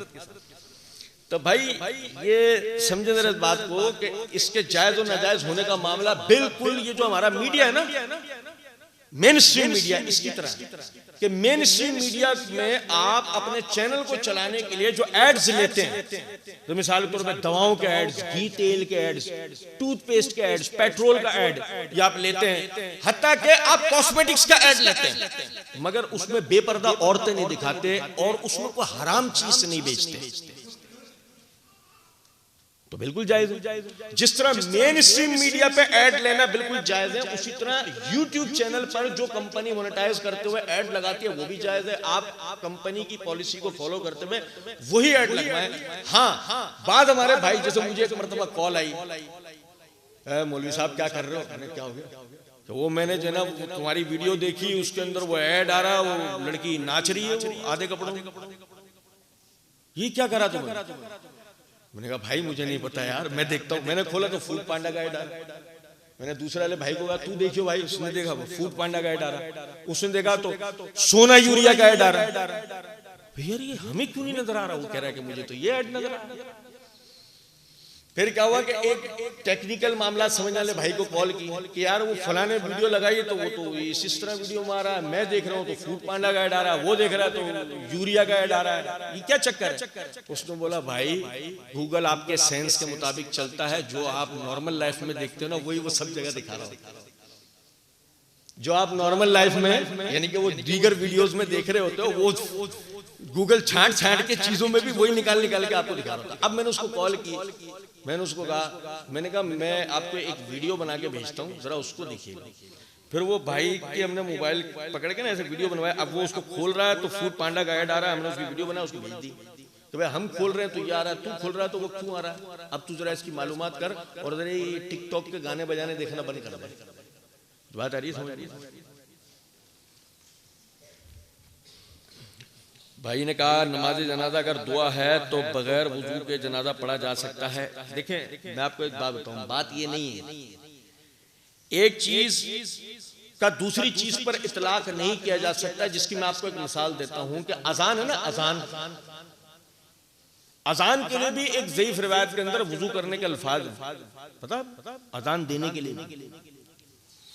अब अगर मिसाल के तौर पे कोई कहे कि जी नमाज मिफ्ताहुस सलात तुहूर के तहत कि जो शर्त रखा गया तहारत को नमाज के लिए, तो ये तो अजान के लिए भी रिवायत मौजूद है। समझें जरा इस बात को, एक चीज का ताल्लुक दूसरी चीज से नहीं है। उसका अपना हुक्म है, इसका अपना हुक्म है, जनाजे का अपना हुक्म है, उसका मामला दीगर है।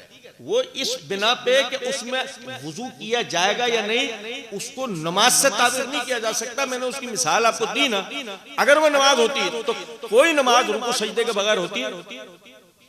बताइए। बल्कि आपकी कुसूफ वाली नमाज में तो 2-2 रुकू 4-4 सजदे हो जाते हैं। ऐसे ही है ना भाई, कोई भी नमाज रुकू और सजदे के बगैर नहीं होती, ये बात ध्यान में रखिएगा। तो जनाजे पे इसका इतलाक नहीं होता। भाई ने सवाल किया है, खाने में अगर बाल आ जाए तो, ये जिसका सवाल है वो उठ के कर ले भाई। चाइनीज में लिखा है, मुझे नहीं समझ में। भाई ने सवाल किया कि आलात फॉरेक्स ट्रेडिंग करना हलाल है या हराम। जहां हम मुख्तलिफ मुल्क की करेंसी में ट्रेड करते हैं, जहां स्टॉक एक्सचेंज हमको लेवरेज देती है, हम उनको पैसे हर ट्रेड करते हैं, जायज नहीं। मैं आपको एक बात बताऊं, देखिए इस बात को समझें। फॉरेक्स ट्रेडिंग जो है ना, उसमें क्या है कि जो पैसा है, जो आपका पैसा है, वो पैसा आपकी हुकूमत की मंजूर शुदा नहीं। समझ रहे बात? जैसे डॉलर की लेन देन है ना, डॉलर की लेन देन के अंदर आप अमेरिका या दुनिया के जिस मुल्क में भी डॉलर चलता है, आपके उसके साथ तिजारती मामलात और इस बात पर यानी कि इत्तेफाक है कि आपके मुल्क में डॉलर चलेगा, आप उनसे डॉलर में ट्रेड करेंगे, आपके यहाँ ये करेंसी जायज है, कानूनी। मगर फॉरेक्स ट्रेडिंग के अंदर जो ये डिजिट करेंसी का जो तस्वुर है, इसको आपका मुल्क ओन करता है, मानता है कि ये करेंसी की शक्ल नहीं मानता।